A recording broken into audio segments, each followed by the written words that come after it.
এই ফজিলতই নয়, তার ফজিলত হচ্ছে কিয়ামতের দিন আল্লাহ রাব্বুল আলামিনের দরবারে আল্লাহ রাব্বুল আলামিনের কাছে সবচাইতে বেশি মর্যাদাবান এবং সম্মানী ব্যক্তি হিসেবে এই ব্যক্তি পরিচিতি লাভ করবে। বলেন সুবহানাল্লাহ। আরেকটি ফজিলত আছে, সেটি হলো কিয়ামতের দিন সবচেয়ে বেশি সওয়াবের মালিক হবে ওই ব্যক্তি যে আরাফার দিনের সিয়াম পালন করবে। সুবহানাল্লাহ। আরেকটি ফজিলত আছে, ওই দিন শয়তান তার কোনো ক্ষতি করতে পারবে না। সুবহানাল্লাহ। তাহলে কয়টি ফজিলত পেলাম? 4টি ফজিলত। আগের পরের পুরো 2 বছরের গুনাহ ক্ষমা। 2 নাম্বার, ওই দিন আল্লাহ রাব্বুল আলামিনের কাছে সবচেয়ে মর্যাদাবান ব্যক্তি হিসেবে পরিচিতি লাভ করবে।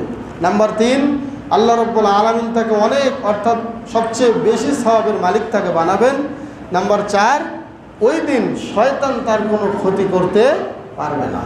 আরেকটি ফজিলত আছে, সেটি কি?